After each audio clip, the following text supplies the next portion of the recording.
Welcome, everyone. This video presentation is brought to you by Professor Dr. Saber Shaker and will explore balance of payments. We hope you find this informative and insightful. The balance of payments, BOP, is a record of all economic transactions between a country and the rest of the world over a specific period, usually a year. Think of it as a comprehensive financial statement showing a nation's inflows and outflows of money. It's a crucial tool for understanding a country's economic health, its trade relationships, and its financial stability. The BOP is divided into two main accounts. Current account. This records transactions related to the flow of goods, services, income, and current transfers. It essentially captures a nation's day-to-day economic activity with the world.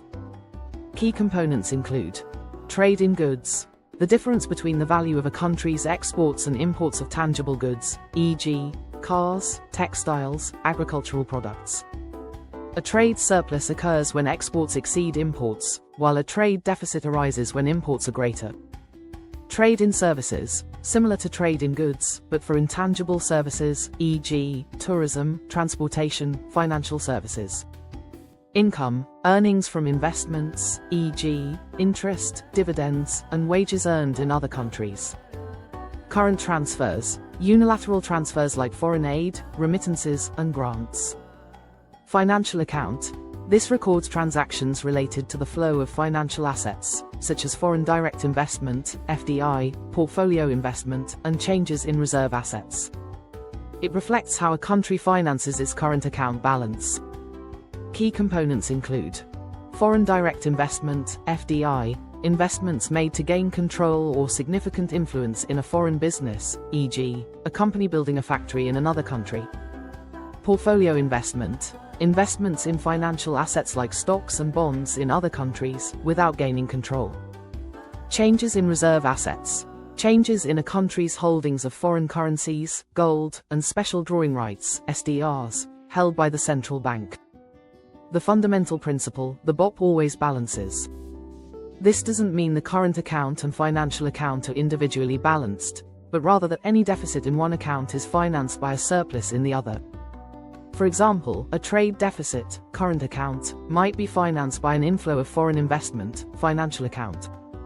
A simplified numerical example, Egypt, illustrative. Let's imagine a simplified snapshot of Egypt's BOP, in billions of USD, current account, exports of goods, 25, imports of goods, 40, exports of services, tourism, 10, imports of services, 5, net income from investments, 2, current transfers, remittances, 20, financial account, foreign direct investment, FDI, 15, portfolio investment, 3, net change in reserve assets, 5, a decrease signifies an outflow, analysis, current account balance, 25, goods export, plus 10, services export, plus 2, income, plus 20, transfers, 40, goods import, 5, services import, equals 12 billion United States dollars, deficit.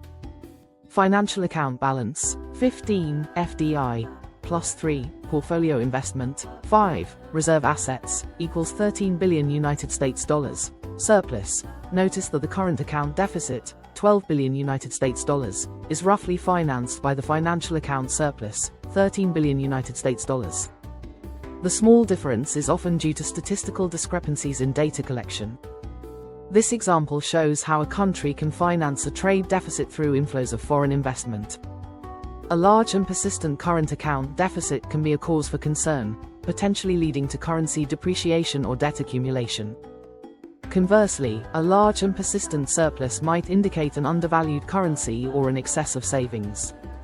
Importance of the BOP. Analyzing the BOP helps policymakers, businesses, and investors assess a country's trade competitiveness, understand its reliance on foreign capital, identify potential currency pressures, formulate appropriate economic policies. By understanding the balance of payments, we gain a valuable perspective on the financial interactions between nations and the overall health of the global economy.